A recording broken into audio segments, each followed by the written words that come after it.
Hi, I'm Drew, and I'm an amateur model builder. I'm building a layout in my basement inspired by the Frisco Railroad in the Ozarks. In this episode, I'm continuing work on my grist mill.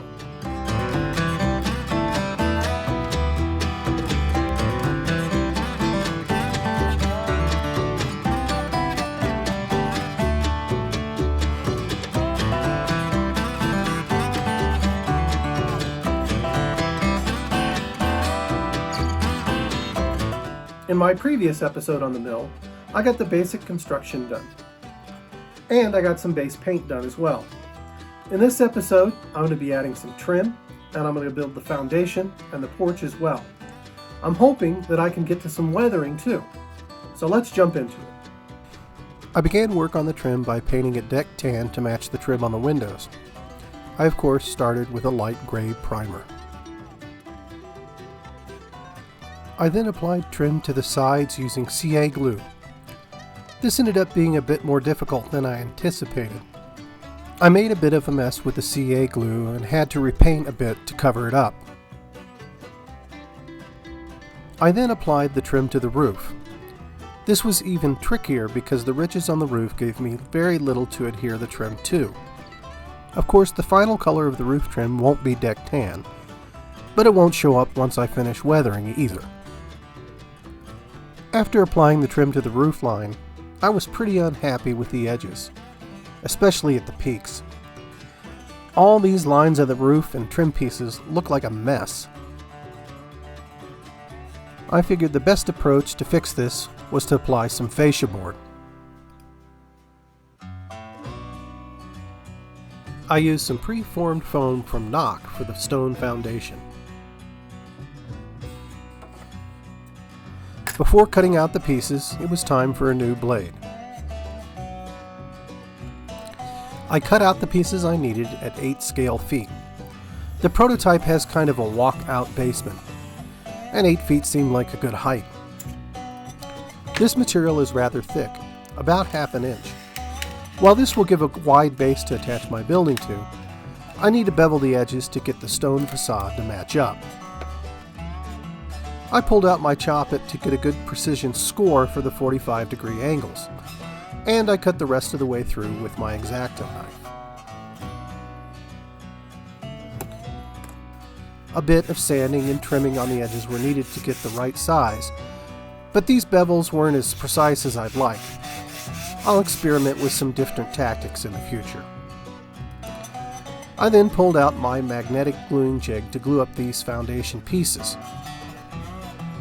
I started by using PVA glue, but the working time was a bit too long and the imprecise cuts will need some coaxing to look right. The magnets aren't quite strong enough for the amount of coaxing I need. I switched to the thickest CA glue I have. This will give a little bit longer working time to adjust for square, but short enough time to do the manual coaxing I need. My new 1-2-3 squares will give me a nice edge to square it up against. I still have a substantial gap in the joint in the corner. I filled this gap with a little more CA glue, and I reinforced it on all sides with a bit more glue as well. And then I set it to dry. After gluing on the second side, I sanded and trimmed the final 2 joints. There are a couple more details to consider. I've been waffling on adding a door or windows to the walkout basement area. The prototype has a few, but I'm not sure I want to deal with that at the moment. I'll probably end up adding a door on one of the sides, but I think I'll figure that out once I decide on the placement in my layout. The stone foundation construction is complete, and I'm going to move on to the porch. I started the porch by cutting a piece of 020 styrene sheet the length of the front of the mill, 25 feet, and I cut it 10 feet deep.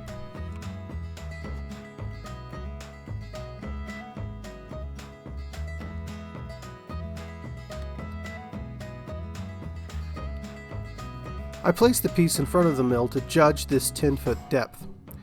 It looked a little bit big to me, and after conferring with my wife, she agreed. I scaled it back to 8 feet and checked again. This looked about right to me. I then used my X-Acto knife to score 6-inch boards the length of the porch.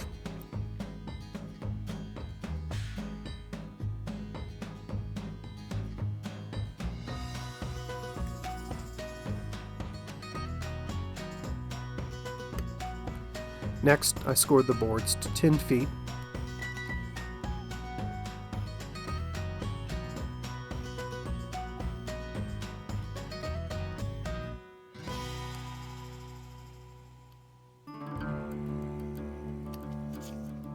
And then finally, I used 80 grit sandpaper to simulate wood grain.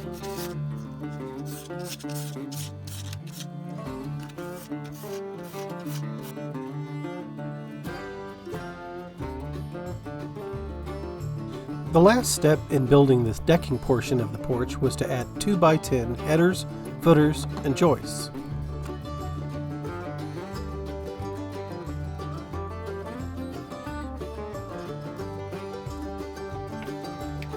I didn't use as many joists as you would in real construction, but this portion of the model won't be seen, and I just wanted to add a little extra support.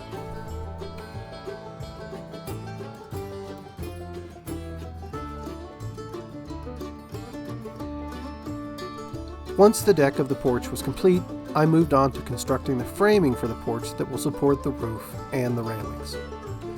I started by cutting a 2x8 and using 80 grit sandpaper to simulate wood grain. I then cut 4 8-foot 4x4 posts.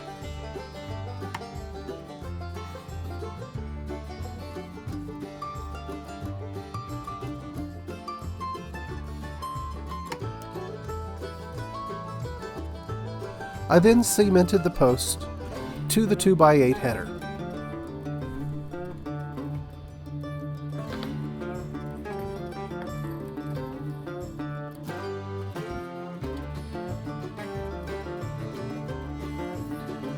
Then I cut and installed the railings using 2x4s.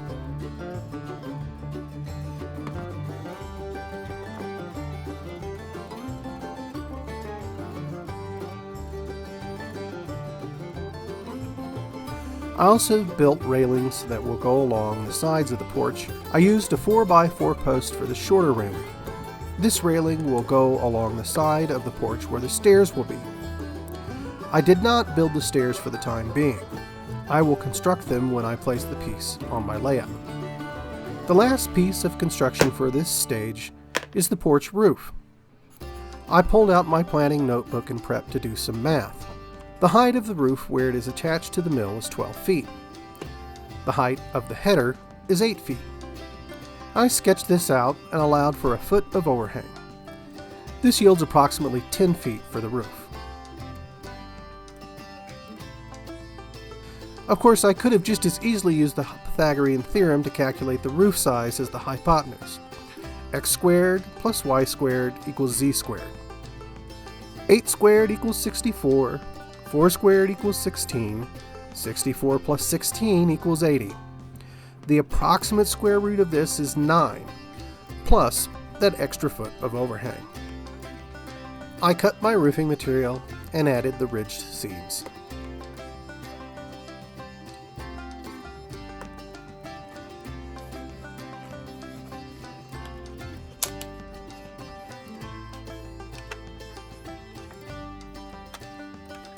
I also cut 4 more 8-foot 4x4 posts to support the deck from below. Now everything is ready for paint.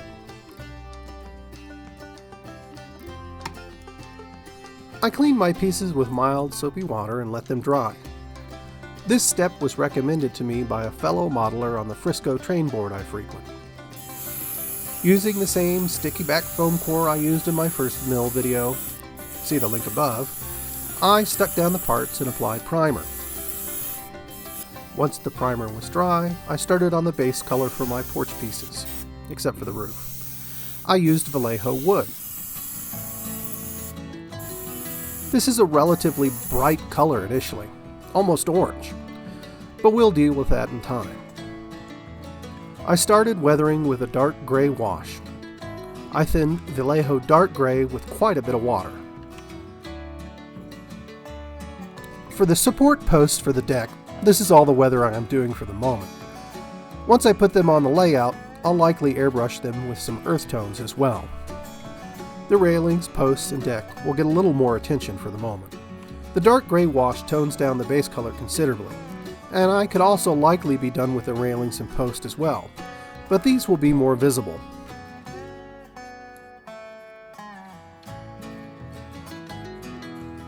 I dry brush with some gray and with some deck tan.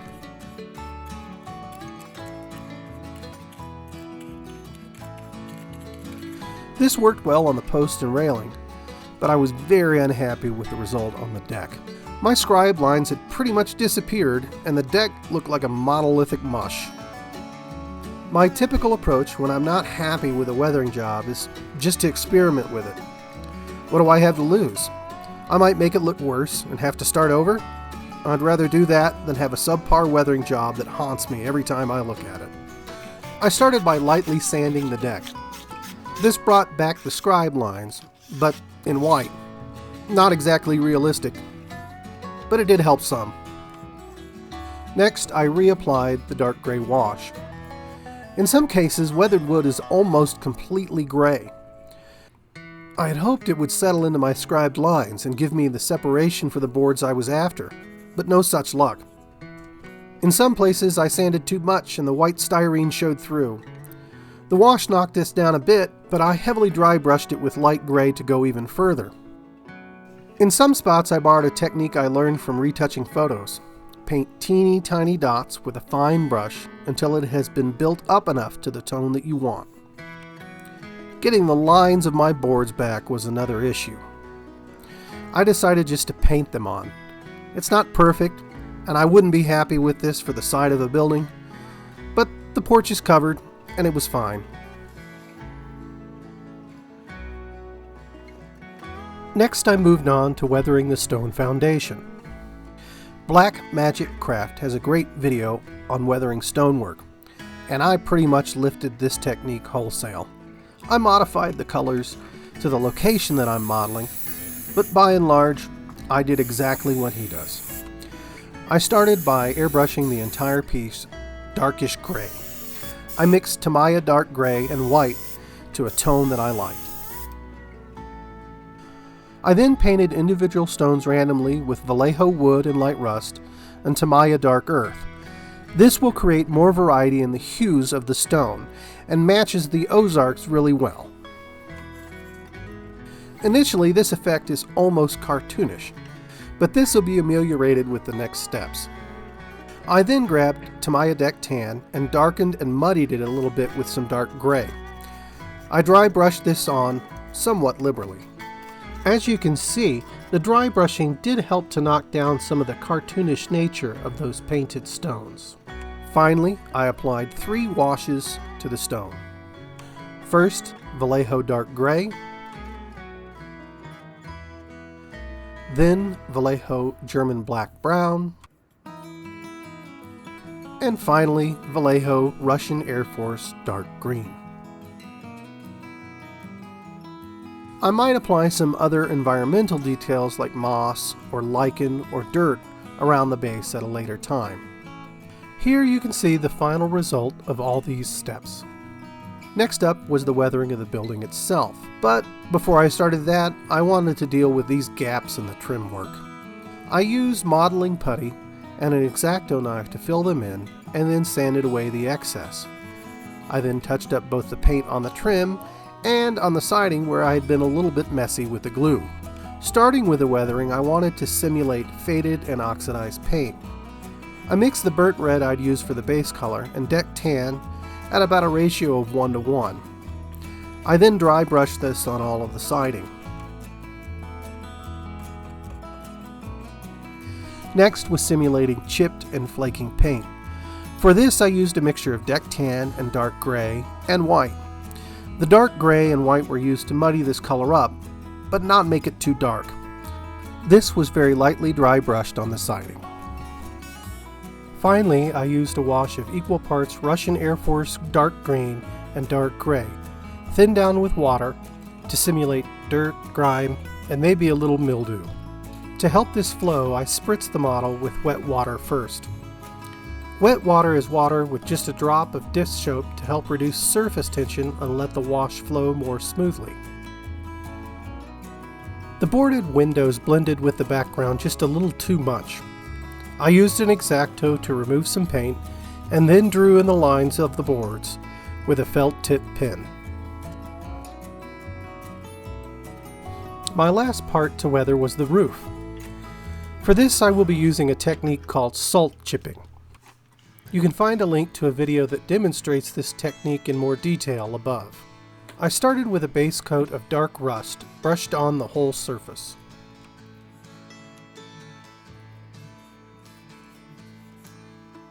Next I sponge painted with light rust. I used a bit of kitchen sponge that I've roughed up the edges a bit by just tearing away pieces. You dip the sponge in the paint and then remove most of the paint on a paper towel.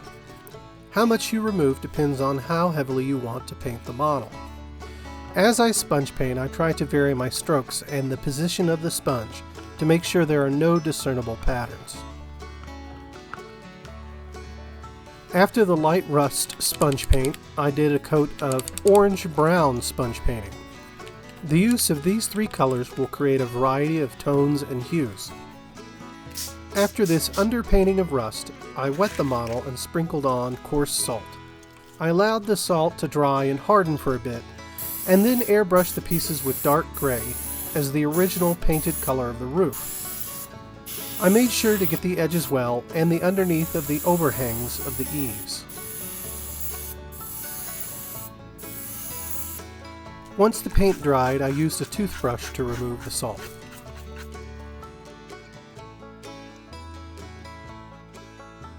I noticed a few spots with the white of the styrene showing through. I used Vallejo dry pigment in these spots. These pigments are great. I mix them with Tamiya thinner and can quickly switch between a relatively dry consistency to a wash.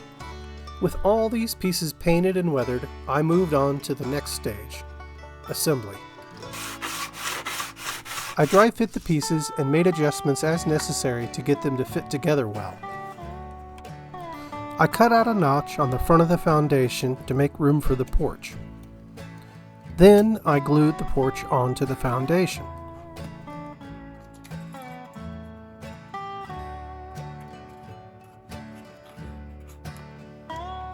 Then I attached the building to the foundation.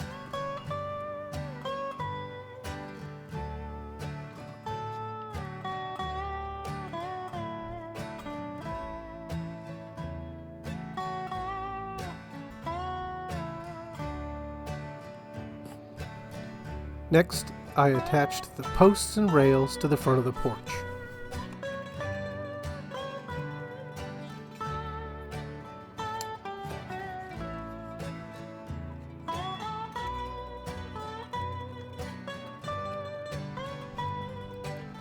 Then the additional rails were glued in place.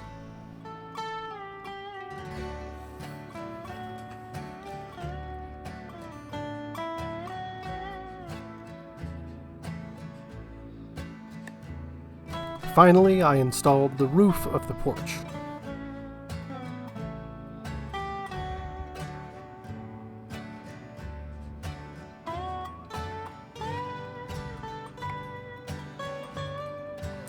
And I installed the cupola on top of the main roof section.